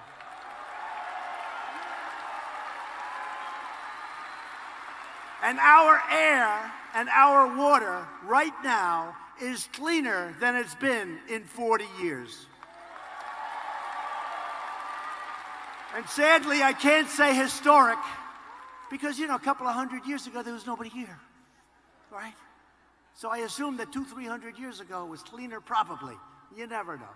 But our water and our air is as clean as it's ever been. And I took us out of that horrible Paris Accord. I always say, how you doing with the Paris Accord? Don't ask. Saved trillions and trillions of dollars. That was put in there to hurt us, in my opinion. It was put in there to hurt us. We were paying money to India. We were paying money to China. China's didn't kick in till 2030. We kicked in immediately. We had to pay money. Russia kicked in they kicked in before They were 1996. That was a very dirty period of air. So they didn't have, we kick in now, and that it's just unacceptable. We would have spent trillions and trillions of dollars. We would have had to close up, I think, at least 25 to 30% of our businesses. Who the hell would make a deal like that, right? Who would make a deal like that? No, how unfair. You look at Russia, you look at China, you look at India, they all got these massive breaks. We got no breaks, and we're paying money. And I say sometimes to France, how are the yellow vests working out? Because they don't like raising their taxes and sending the money to faraway places that they never heard of. So we are in good shape. It took a certain amount of courage to do that. I said, I'm going to get killed on this one. And you know what? I did it, and I was applauded because the people get it. The people know what we're doing, and they're tired of being ripped off by the rest of the world. They're tired of being ripped off by the rest of the world. For decades, career politicians promised to defend the workers of Ohio, and then they went to Washington and voted for the same globalist policies that devastated your communities and chipped away your jobs. You know that better than anybody. Ohio knows that. But the betrayal of Ohio workers and U.S. workers ended the day I took the oath of office, and you see that because you're setting records.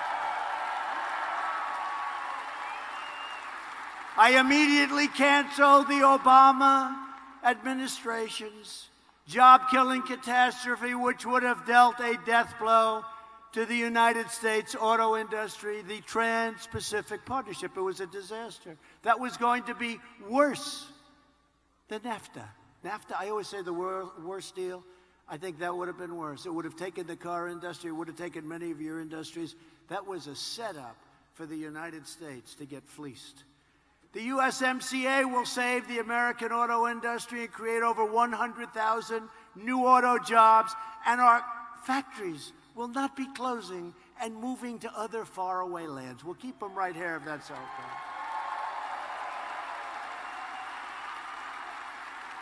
And that's going to include, because we take care of our great auto workers of Toledo, the home of Jeep. How good is Jeep? And I've taken the toughest ever action against China's chronic trade abuses, including tariffs on $370 billion worth of Chinese-made goods, bringing billions and billions of dollars into our treasury. And I gave some of that money because they were targeted to our farmers, and our farmers did just fine. And now the deal is done, and the other deals are done, and the farmers are doing very well. We love our farmers. And they never complained. They never complained. You know, when they'd go, the fake news back there, they'd go and they'd talk to the farmers. What do you think of President Trump? China is deciding not to buy anymore. And this, he said, you know what the farmers would say? We're going to have to suffer for a while because China and these other nations have been ripping us off for years. The president is right, and we're with the president. How great are they? How great are they? But our strong action paid off, and we'll sign that terrific and fully enforceable Phase 1 trade deal with China. And again, we're keeping the tariffs on because we'll use that for another one. We are taking billions. Remember what I said? We're not paying for it because China devalued their currency, and they put a lot of money into the pot. We're not paying for it. And now they're starting to say, I guess he was right. And our trade deficit, as a result, has really come substantially down. It was just in the papers today. The trade deficit has come down. As a result of our actions, steel mills all across Ohio, you know this better than I do, are roaring back to life. JSW Steel is investing $500 million in Mingo Junction. Republic Steel is reopening the Lorraine Mill that they idled in 2016. Charter Steel is building a $150 million mill in Cuyahoga Heights, and Nucor is investing $85 million at a facility in Marion, Ohio. Think of that. Think of that. The steel industry was dead, and now it's vibrant. All told, American steel companies are currently making $13 billion worth of new investments all across our nation. Think of that. They weren't investing 10 cents. The industry was dead. Now it's vibrant. After years of rebuilding other nations, we are finally rebuilding our nation. We are finally putting America first.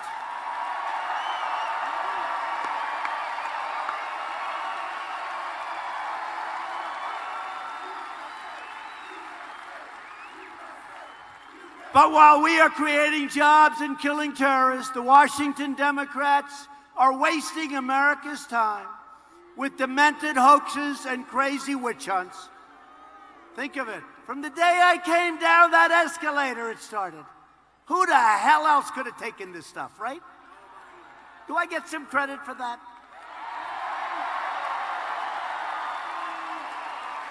Most guys would have been in a corner with their thumb in their mouth saying, "Mommy, mommy, take me home." These are bad people. The Democrat politicians we're fighting today are the same ones who took a sledgehammer to Ohio jobs and factories. They destroyed your factories, they destroyed your jobs. But they're losing and we're winning, and America's comeback continues full speed ahead.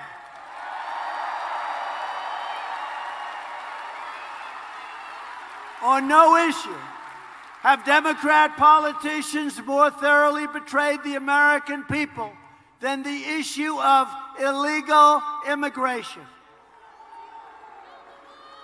Far-left radical politicians support deadly sanctuary cities, demonstrating their contempt, scorn, and disdain for everyday Americans and the American family.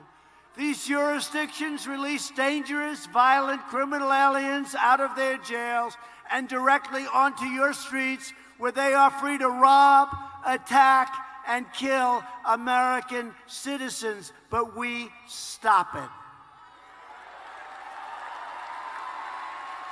They want open borders, can you believe it? And because of Democrats' open border policies, they want open borders. They want people flowing. Come on in, come on in. Innocent Americans are being brutalized and murdered by illegal alien criminals. As just one example, right here in Ohio, you all know about it. An illegal alien went on a deadly crime spree, attempting to rape a 14-year-old girl, then raping and murdering a 60-year-old woman, then shooting another woman who took a shortcut through the park and was walking with her children. And finally, the police came. We love our police. And they were able to apprehend this terrible criminal. Thanks to Democrat policies, MS-13 gang members, they're the worst, were allowed to infiltrate the country. You know, I called them animals, and Nancy Pelosi said, "They're not animals, they're human beings." Take a look at what's happening to her district. Her district is one of the most disgusting, dirtiest. It used to be one of the best in the country. Now it's a disgrace what's happened. Drug needles all over the place, the homeless that they're not taking care of, tents down major thoroughfares. What happened to San Francisco, and in particular, her district, as she lives in this beautiful house. But they terrorize our citizens, including killing their victims with machetes, MS-13. They kill them with machetes. You know why? Because it's more painful than using a gun.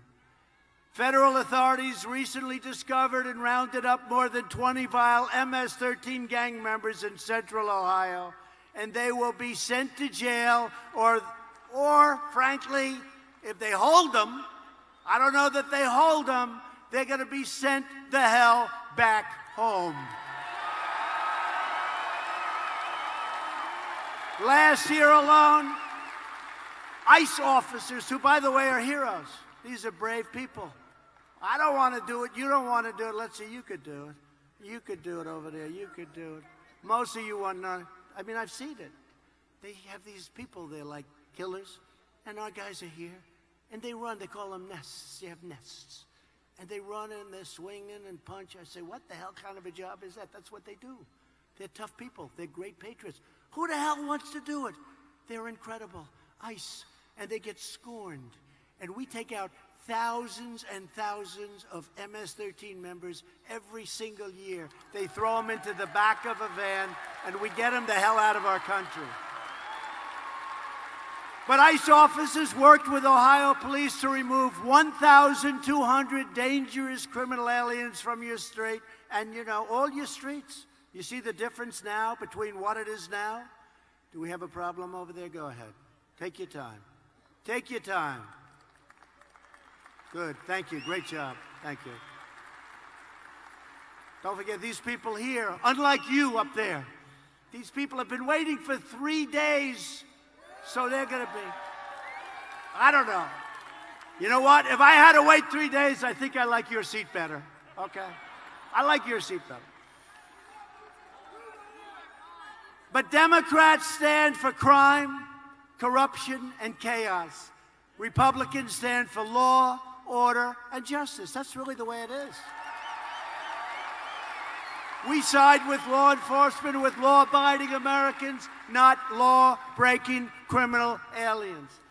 We are removing these illegal criminals and gang members from our country by the thousands. We are sending them home, and we will not let them back in. And I have to tell you, a lot of things are happening. You're going to hear about it in 2 seconds.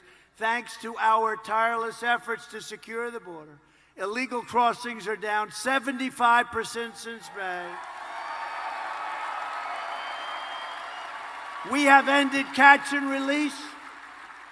Catch and release. You know what catch and release is? We catch them, we take down their name, and we release them. What kind of crap is that?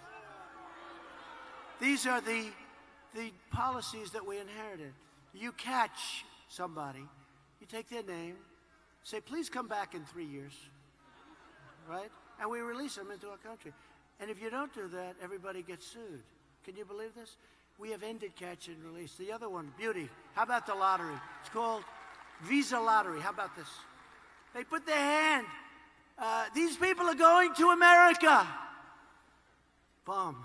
I will not use names because I'll be accused of something if I do. But from Honduras, Guatemala, El Salvador, we have East Coast pool. Only in Ohio could that happen. Who's the man that did that book? Who is that guy? So anyway, but in Honduras and Guatemala, they have like this lottery. Now, the people, I've gotten to know the government officials, they're good. We made some good things. They agreed to take our people back, you know, their people back. They wouldn't take them back.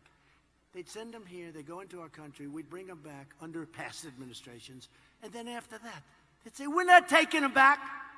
We're not taking them back. Take them the hell out of here. We're not letting you land your plane. So we have a government flying a plane all trying to get a couple of prisoners, bad people back. Now they take them back. You know why? Because I said, look, if you don't take them back, we're going to put tariffs on every single thing that you sell. Now they say, we would love to take them back. We would love to take them back. We'll take them back gladly, sir. No, they couldn't get them back. We'd take over these absolute thugs, these gang members, and would bring them back, and they wouldn't accept them. We couldn't land the plane. We couldn't get anything through the border. It comes through the border this way, but not that way. But now they take them back. They've been great, actually. They've been really good. Now, we paid them a lot of money. We paid them $500 million a year. Can you believe we paid them $500 million, the three of them, El Salvador included. And I said, look, we're not going to pay you any money anymore because you're not treating us right. And they've been great. They've been great. They take them back. How many would you like us to take? We'll take as many as you want. And here's the big thing. Ready? You read it today in the newspapers. In the Fifth Circuit Court of Appeals, we won the big, big, beautiful lawsuit where they were all suing us. The wall is being built. We built...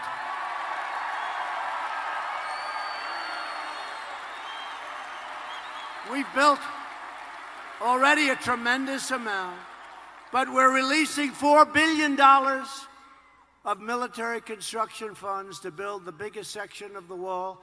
It's literally being signed now. It'll be under construction very shortly, in a couple of weeks. And we've already built over 100 miles of wall. How about that? 100 miles. And by the end of next year, we're going to have a lot of the wall built, and it's already having a big impact. How about the Democrats? Walls don't work. We want technology. I said, what are you going to do? They want drones. Oh, good. When people are rushing the caravans, when they're rushing, having a drone flying around is not going to help you too much, okay? Nothing like this. Well, you know, 5 years ago, the Democrats all wanted the wall. They just could never get it built. They didn't know how the hell to build it. I do. So we built 100 miles. I think probably more than that now. We have a lot under contract, but we won our big case. I woke up. They said, sir, we have good news. They overturned a horrible decision from the lower court. You can now fund the rest of the wall. I said, thank you very much. Thank you. Fifth Circuit Court of Appeals. But they want to have open borders. They want to have sanctuary cities. The radical Democrats have never been more extreme than they are right now. They are stone cold crazy. You know, it's interesting, as I'm saying this stuff, you know, they want crime, they want chaos. I'm saying all this stuff, and then I say, gee, now I sort of understand why they hate me, right? But it's true, it's true. Their policies are a disaster. They're bad politicians, and they have horrible policies. But what they do, they stick together, and they're vicious. They're vicious, horrible people. I didn't used to say that. They're horrible people. What they do to people is a disgrace, but they stick together. Now, the Republicans, thank you very much, the Republicans, my man, the Republicans, we were 196-0 in the House, and I have a feeling the Senate's going to be great also. 196-0, and we took in 3 Democrats. And Congressman Van Drew left their party and joined our party. So we've done things that nobody's ever done before. But the Democrats are taking their cues from socialists, Bernie Sanders and that group. Omar, AOC. Tlaib, isn't she a nice woman? Tlaib. Tlaib. Why? What a group. But they're the leaders of the party. They're really, in my opinion, the leaders. That's what happened. That's how they got into this impeachment hoax. The leaders of the party are this AOC, Tlaib, and Omar. And Pelosi meets them and she shakes and quivers and she's very scared. But you know who the leader of your party is? All of you. You're the leader of your party. But the Democrats are pushing a socialist takeover of health care that would strip 180 million Americans of their private insurance plans and massively raise taxes on the middle class. A lot of you have private insurance plans that you love. They're going to take them away from you. But see, I don't like doing this too soon. I did it with Pocahontas. I came up with this great name. I came up with a lot of different stuff. I said she was a total fraud, and everybody believed me, and she went down. Then she started coming out, then she went down. It doesn't help me to do it a year and a half before the election. That's why, like with the Green New Deal, okay, I want to say great things about it, okay? I don't want to knock it, and then they say, we're not going to use that. I like it when they say, no longer can you fly airplanes, no longer can you have any cows in the pasture, right? No longer can we do anything. We can't do anything anymore. No, the Green New Deal, I love it. I think it's great. It should be debated. It should be debated. So what we're going to do, very seriously, we're going to not talk badly about them. We're going to say, the Greens, they asked me about it the other day. A gentleman just asked me about it backstage. I said, no, it's something that has to be considered. Then about 2 weeks before the election, I'll let you know the facts. Because this doesn't matter. We're too far ahead of the election. The Green New Deal, that's a beauty. You know, it's amazing, though. I see this congressman that's been there. He is white hair, beautiful white hair. Nope, it's not you. And he's with AOC. And he's saying, yes, we have to go with the Green New Deal. And I'm saying, is this guy for real? I don't know if he believes it. He's been around for 20 years in Congress. I've seen him. I know him a little bit. And he's acting like he actually believes it. But we're going to just take our time, and we're going to relax. And about 3, 4, you're going to join some rallies about a month before. You're going to hear the real facts. But I'm tired of talking them out of things 10 months before the election. Bernie Sanders' health care plan would cost over $32 trillion a year. That's more money than we make in 5 years. That's more money than we'll ever make. He is indeed crazy. No, he's... Oh, let me take that back. No, it's a great plan that we have to consider strongly. We have to consider his plan strongly. Now, see, I'll tell you what the fake news will do. They'll take my last words. It's a great plan. We have to consider it strongly. They'll cut everything out in the front, and they'll say, Donald Trump is in favor of Bernie Sanders' Green New Deal. They can do more with the tape than they can do with a newspaper. No, they'll do that. You'll see it somewhere. You'll see it. Trump supports his plan. They are sick. Republicans will defend middle-class taxpayers and the right to keep the doctor of your choice. We will protect patients with pre-existing conditions, and we will protect your pre-existing physician. You'll have your physician. Virtually every top Democrat also now supports late-term abortion, ripping babies straight from the mother's womb, right up until the moment of birth. That is why I've asked Congress to prohibit late-term abortion, because Republicans believe that every child is a sacred gift from God.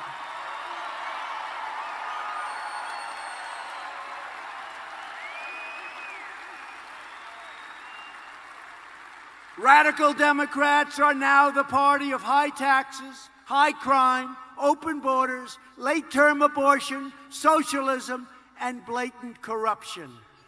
The Republican Party is the party of the American worker, the American family, and the party of the American dream. We still have that American dream.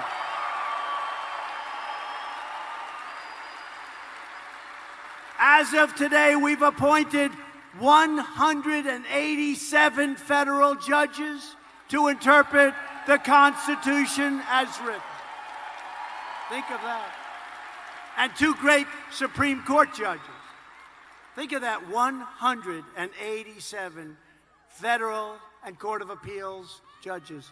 Think of that. Thank you, President Obama. He gave us 142 judges. Thank you. Thank you very much, President Obama. We have a record. It's a record, and we will appoint many more. But first day I had 142 judges. 142. I said, how many do we have? Sir, you have 142. I said, you got to be kidding. I thought it'd say maybe none, maybe 1, but certainly no more than 1. They're like gold. They said, no, sir, you have 142. I said, you got to be kidding. How did this happen? President Obama did not get it done. And by the way, Mitch helped a lot, too, I have to tell you. Mitch helped a lot. He helped a lot. Wasn't so easy. Mitch McConnell. We're aggressively combating the opioid epidemic, and it's bad. In 2018, drug overdose deaths in Ohio fell by, listen to this, 22%. It's not good enough, but 22. Opioid. And as we continue rebuilding our military, we have restarted the legendary Army tank factory in Lima. And we've authorized 441 new Stryker fighting combat vehicles and 453 new Abrams tanks to be built in the Buckeye State. That's a lot of tanks. So wait, just a quick story then. Okay, I'm proud of this. So they have this Army tank plant, right, in Lima. And I said, what's going on? They're closing it. I said, oh, they are? Well, you know, they're closing everything. When I came in, they wanted to close everything. So I was president-elect, I think, right around that time. And I went to Lima. I went through the factory where they make these trucks to plant. And they make the tanks, and they make all of these armored vehicles. And I said, these people are amazing. You could never close this. You could never reopen it again.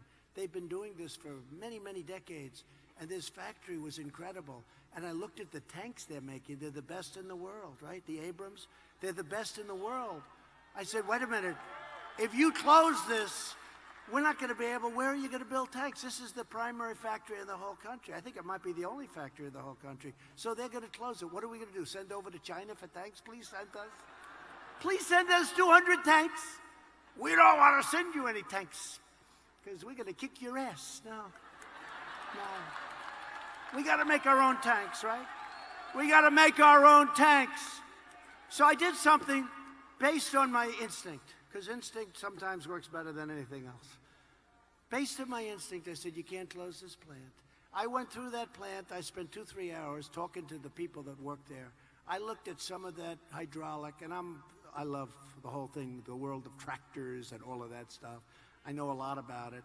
And I looked at the carvings, I looked at the metal, I looked at how perfect everything was, the turrets, the round, how perfect it fit. They put it on, it would fit like within 1/100th of an inch. And I said, you're not going to be able to do this anyplace else. I said, and we're going to be expanding our military, we're going to be rebuilding. Who the hell's going to make our tanks if you close it? I said, keep it open. It was all closed. Does anybody from Lima, is that a true story? All right? Right? It was closed. They announced it was closed. It was all set to close. I said, you can't close this plant. And now look, the numbers I just gave you. We're making almost 500 tanks. You could have never reopened a place like that. It's incredible. And you could have never gotten those workers. They are really skilled people. And if you did, it would have cost you billions and billions of dollars to do it. It wouldn't have been as good as what you have. So that was something I did that I'm very proud of, because I really overrode a lot of talented people that wanted to close it. I recognized Israel's true capital and opened the American embassy in Jerusalem. And we further recognized Israeli sovereignty over the Golan Heights, 52 years. For years you watched as your politicians apologized for America. Now you have a president who is standing up for America, and we are standing up for the great people of Ohio. Great. At stake in our present battle is the survival of the American nation. If you want your children to inherit the blessings that generations of Americans have fought and died for, and fought so hard to secure, then we must devote everything we have toward victory in 2020. We have to win. You know, we have to win. Because all of these things that we've done can be undone. And you can have a country that goes to hell very, very fast. Very, very fast. Only this way can we save the America that we love and drain the Washington swamp once and for all. And I have seen that dirty, rotten swamp better than anybody else in America. A lot of crooked people. Disgusting, crooked people. With your help, we will lift millions more of our citizens from welfare to work, dependence to independence, and poverty to prosperity. Together, we will elect a Republican Congress to create a fair, safe, sane, and lawful system of immigration. We will enact trade deals that result in more products proudly stamped with that beautiful phrase, made in the USA. We will achieve new breakthroughs in science and medicine, finding new cures for childhood cancer, and ending the AIDS epidemic in America. Nobody knew that. Could have been done long before I got here. They had the technology. But we're ending the AIDS epidemic in America within 10 years. Isn't that amazing? Who would have thought that's possible? Who would have thought that's possible? We will defend privacy, free speech, religious liberty, and the right to keep and bear arms.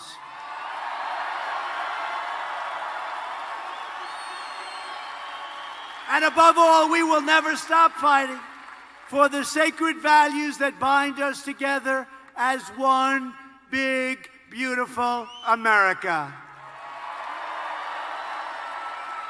We support, protect, and defend the Constitution of the United States. We stand with the incredible heroes of law enforcement. We believe in the dignity of work and the sanctity of life. We believe that faith and family, not government and bureaucracy, are the true American way. We believe that children should be taught to love our country, honor our history, and to always respect our great American flag. And we will always live by the words of our national motto, "In God we trust."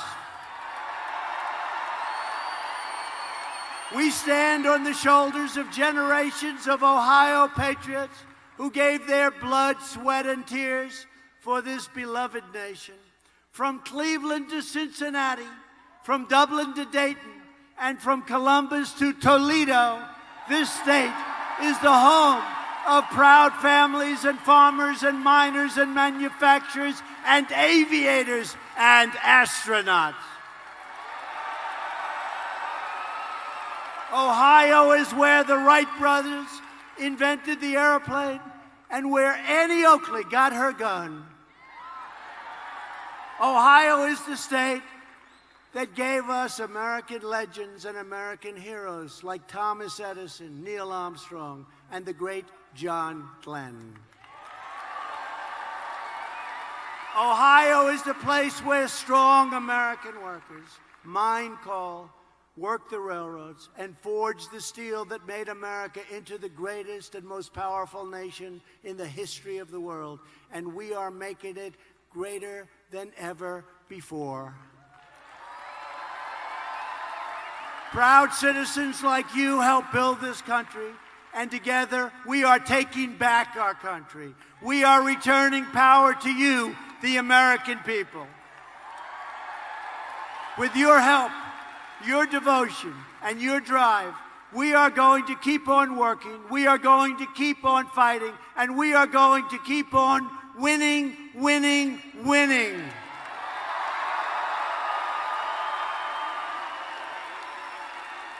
We are one movement, one people, one family, and one glorious nation under God. America is thriving like never before. And ladies and gentlemen of Ohio, the best is yet to come.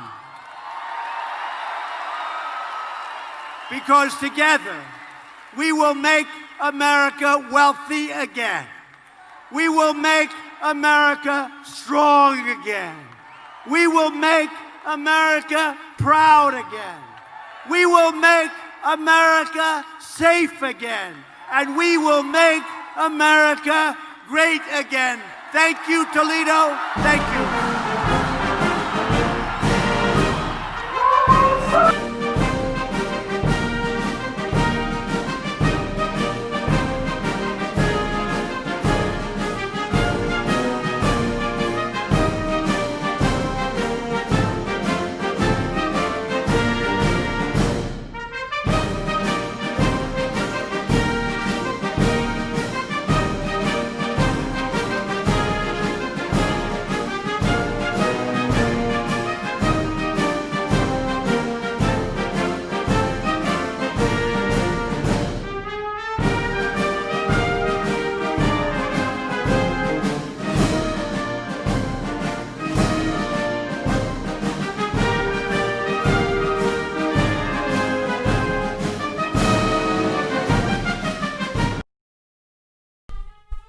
All right, folks, thank you so much for joining us and choosing us as your stream of choice. President Trump in Toledo, Ohio. This is one of 3 rallies that he is going to be doing in the month of January. He's heating up, folks. It's getting heated up. Pretty much 3 to 4 rallies a month all the way until November, folks. There's going to be some months that he's going to be having pretty much 1 to 2 rallies a week. So it's going to get really, really crazy within the next few months. But make sure you stay tuned live here at Golden State Times. President Trump once again in Toledo, Ohio for his very first not only rally of 2020, but also his first campaign rally for the 2020 election. This was a very, very first one. The rallies that he had before this, they were because of, Christmas and the holidays and thank you rallies and all this other stuff. But this is the very first campaign rally of the 2020 election. President Trump starting off in Ohio. He's going to New Jersey and he's also going to other states. So let me give you guys a little bit more information of where he's heading next for the next rally on the 14th, I believe. Let's see. So on the 14th, he is going to Milwaukee, Wisconsin. So that's where he's going next. But after Milwaukee, Wisconsin, he's going to Wildwood, New Jersey. Now, Wildwood, New Jersey is interesting because that is the district. That city is in the district of Van Drew, the Democrat that switched over to Republican. And Wildwood, New Jersey, that is where he is from. Not where he's from, but that's where his district is in New Jersey. So a lot is going to be happening for that rally.